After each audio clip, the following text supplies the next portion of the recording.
শুধু মানিক মিয়া এভিনিউ নয়, একে কেন্দ্র করে রাজধানীর প্রধান সড়কে শুধুই মানুষ। সবাই এসেছেন ভালোবাসার শ্রদ্ধার নেত্রীকে বিদায় জানাতে। ঢাকা ও ঢাকার বাইরের কোটি মানুষের অংশগ্রহণের মধ্য দিয়ে ইতিহাসের পাতায় জায়গা করে নিয়েছে এই জানাজা। দল মত নির্বিশেষে রাজনৈতিক পরিচয়ের ঊর্ধ্বে উঠে সবাইকে কাঁদিয়ে পরলোকে বেগম খালেদা জিয়া।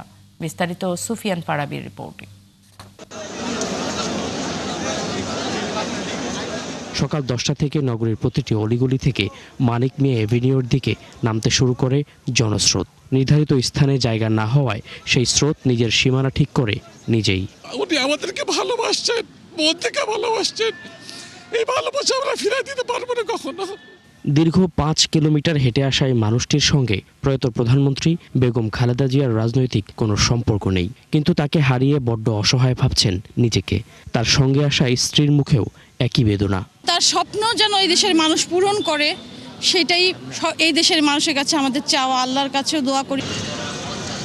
দীর্ঘ রাজনৈতিক জীবনে মানুষের প্রতি শ্রদ্ধাবোধ, কল্যাণ কামনা ও স্বাধীনতা এবং সার্বভৌমত্বের প্রতি আপোষহীনতায় তাকে জড়িয়েছে জনমানুষের মায়ায়।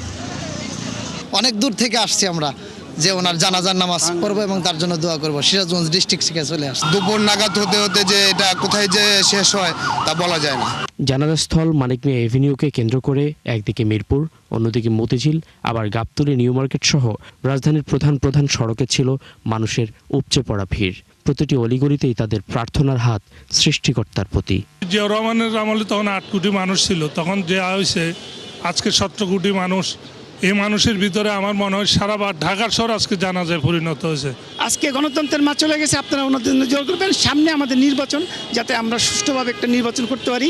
একজন মা যেমন সন্তানকে ভালোবাসে, সেই রকম ভালোবাসা উনি আমাদেরকে দিয়েছেন। মায়েরা দেশকে ভালোবেসেছেন নিজের মতো করে, জনগণের সঙ্গে গড়েছেন আত্মার সম্পর্ক।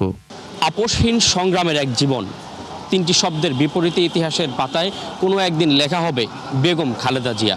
বিএনপির চেয়ারপারসন, সাবেক প্রধানমন্ত্রী কিংবা শহীদ প্রেসিডেন্ট জিয়াউর রহমানের স্ত্রী, এই 3টি আনুষ্ঠানিক পরিচয় ছাড়াও তার এই বিশেষণ তাকে ইতিহাসের পাতায় অমলিন করে রাখবে। সুফিয়ান ফারাবি, 71, ঢাকা।